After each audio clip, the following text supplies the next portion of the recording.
Hello, everyone, and welcome back to Leo and Mia English Podcast. I'm Leo, and today we are talking about something that every single person in the world needs, but most people don't get enough of. Any guesses? Hi, friends. I'm Mia. And yes, we are talking about sleep. Sleep habits, to be exact. How much do you sleep? Do you sleep well? Do you wake up feeling rested? These are big questions. This is episode 4 of our Daily Habits series. Today we are at level B1. So a little more vocabulary, a little more depth, but still very natural and easy to follow. Perfect for intermediate learners who want to improve their listening and learn to talk about health and lifestyle in English. Let's dive right in. Mia, honest question. How many hours did you sleep last night?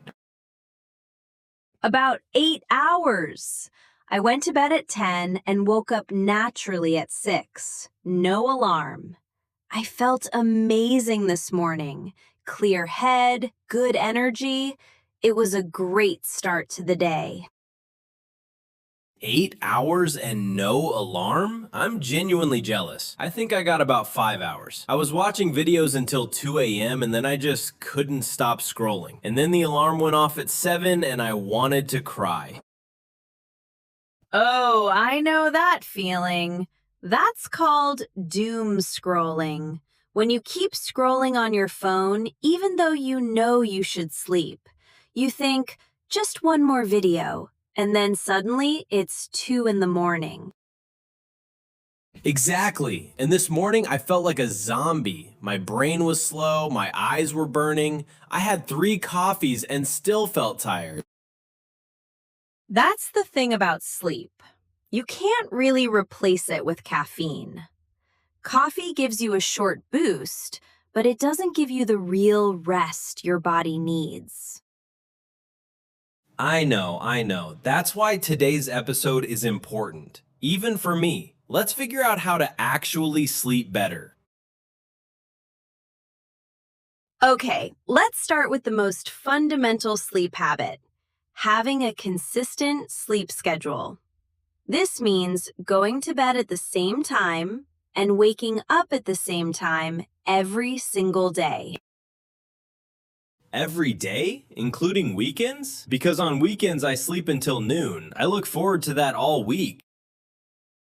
I understand, but yes, even on weekends. And here's why. Your body has something called a circadian rhythm. It's your internal biological clock. It controls when you feel sleepy and when you feel awake. Like a natural alarm clock inside your body? Exactly. And this internal clock loves consistency. When you sleep and wake at the same times, your body knows what to expect.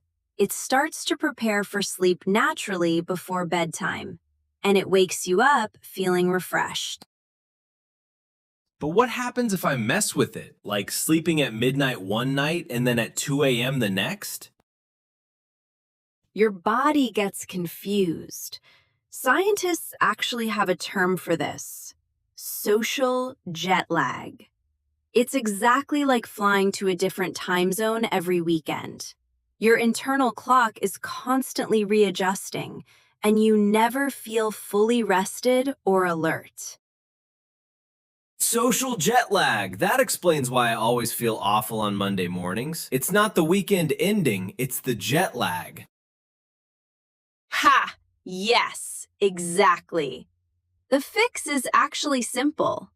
Choose a bedtime and a wake time and stick to them as much as possible, even on Friday and Saturday nights. Within a week, you should notice a real difference in how you feel. Okay, I'm going to try this. Listeners, do you have a consistent sleep schedule? Or does your bedtime change every night? Tell us below. Now, let's talk about my biggest problem, screens before bed. I always use my phone in bed, sometimes for an hour or more. Is it really that bad? It's actually one of the worst things you can do for your sleep, and there's a very clear scientific reason for it. Tell me. Okay, so your body produces a hormone called melatonin. Melatonin is your sleep hormone. It makes you feel drowsy and tells your body it's time to sleep. Your brain starts producing melatonin when it gets dark. So darkness triggers melatonin? Exactly. But here's the problem. Phone and laptop screens emit blue light, and blue light tricks your brain into thinking it's still daytime, so it stops producing melatonin. You feel awake, you can't fall asleep even when you want to. So my phone is literally telling my brain, don't sleep yet, it's still daytime. That's a perfect way to put it. Think about it like this. Your phone screen is a tiny, very powerful artificial sun inside your bedroom. Would you lie in bed staring at the actual sun and expect to fall asleep? No, but that's what we do every night. Oh, wow. That analogy is really vivid. A tiny artificial sun in my room. I'll never look at my phone the same way again. The recommendation is to stop using screens at least 30 to 60 minutes before you want to sleep. Instead, try reading a physical book, listening to calm music, or just sitting quietly and letting your mind relax. That sounds very peaceful, actually. I think the problem is that my phone is the last thing I do every night. It's become a habit. Breaking that habit will be hard. One tip that really helps: charge your phone outside the bedroom. If it's not in the room, you won't reach for it. Out of sight, out of mind. Listeners, can you put your phone down 30 minutes before bed? Challenge accepted? One more area that many people overlook completely: your sleep environment. The physical conditions of your bedroom have a huge impact on sleep quality. Like what kind of conditions? Temperature, noise, light? All of those. Let's start with temperature. Research consistently shows that the ideal sleeping temperature is somewhere between 18 and 22 degrees Celsius. A cool room helps your body lower its core temperature, which is a natural signal that it's time to sleep. I always sleep with a fan on, even in winter. My friends think I'm strange, but I just can't sleep when it's too warm. You are actually following the science without even knowing it. A cool, slightly airy room is much better for sleep than a hot, stuffy one. If you sleep too hot, you toss and turn. You wake up more often, and your deep sleep is reduced.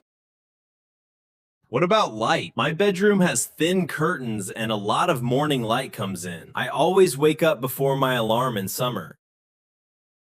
That's actually your circadian rhythm working correctly. Morning light tells your body to wake up.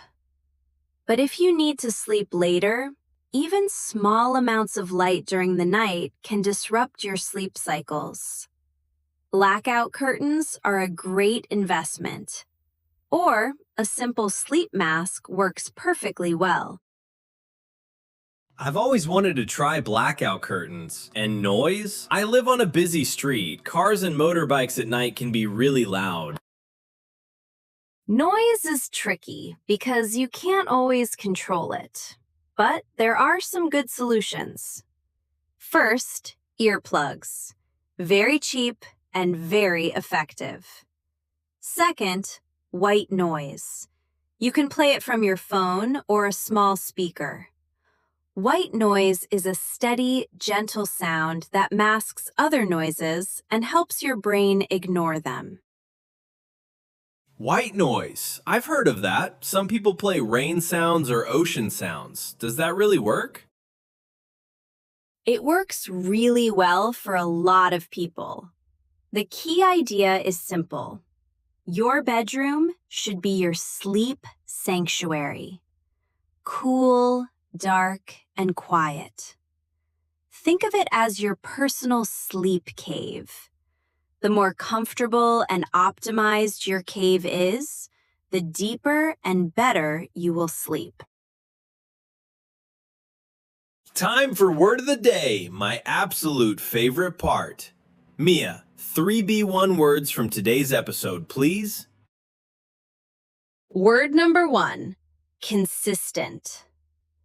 CONSISTENT.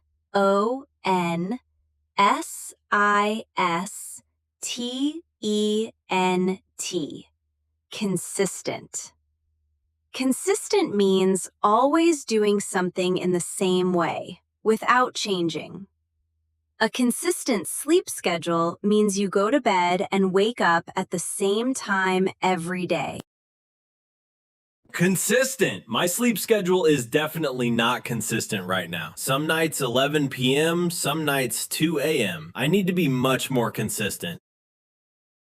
Word number 2, suppress. SUPPRESS.